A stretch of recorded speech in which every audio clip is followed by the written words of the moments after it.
Yes. And one of the reasons why I believe that is because of the formation of the single bullet theory. And the single bullet theory was formed because the fact that they had to account for one bullet that hit the underpass, ricocheted off, and put some man in the hospital.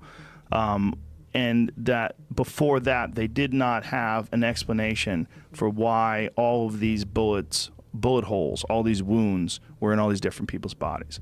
The other reason why I'm inclined to believe there's a conspiracy was the fact that they found that bullet on Connolly's gurney when they brought him into the hospital. It's too convenient, and the bullet itself is fairly pristine. Now, knowing as much as I know about bullets from personal experience of hunting, you can't hit anything with a bullet. I pulled a lot of bullets out of animals. When you shoot an animal and you hit bone, those bullets, they distort brutally. I mean, they don't look like that after they go through two people and hit all sorts of bone. That's the bullet that came out of Connolly's body, or Connolly's gurney, excuse me.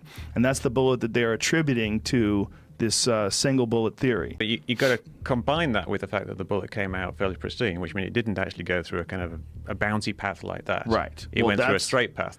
There was more metallic particles from the bullets, more fragments from the bullet in Connolly's body than were missing from the bullet.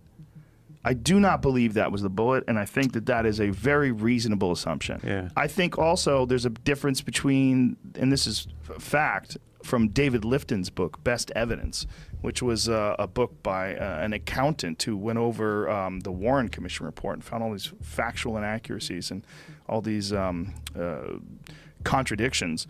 He found that there was a difference in the autopsy report at Bethesda, Maryland, the Bethesda Naval Hospital, versus what they had reported on the scene in Dallas. The first doctors that got a hold of Kennedy's body in Dallas before they flew him to Bethesda said that the hole in his neck was an entry wound. When they got to Maryland, they changed that to a tracheotomy hole.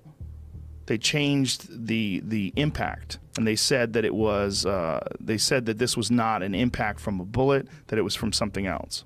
Yeah, someone said they enlarged the hole to insert a trach tube. There's also a lot of pressure on these people to try to wrap this up nice and tight and say that Lee Harvey Oswald was the shooter. There was a memo that went out where they were concerned about all these conspiracy theories that were coming out, and they used the term conspiracy theories, and then they said they should try to basically debunk them and make the people who spread them around look like conspiracy theorists, basically. Right. So that the theory is that the term conspiracy theory came from